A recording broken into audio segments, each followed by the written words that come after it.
Did you know the North had its own Andersonville? And the government tried to make sure you never found out.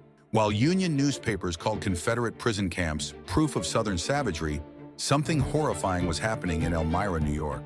A prison camp holding Confederate soldiers was killing men at nearly the same rate as the infamous Andersonville. The camp was deliberately overcrowded.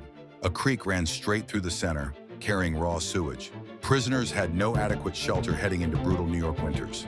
Men froze. Men starved. Men died by the thousands. But here is the part that should stop you cold. Local entrepreneurs built a wooden observation platform right outside the fence. Civilians paid 15 cents a ticket to stand up high and watch Confederate prisoners suffer. It was entertainment. Nearly 3,000 men died at Elmira. The government buried the numbers. The story got swallowed by the cleaner narrative of Northern righteousness. Both sides needed a monster. Both sides made sure the mirror stayed covered.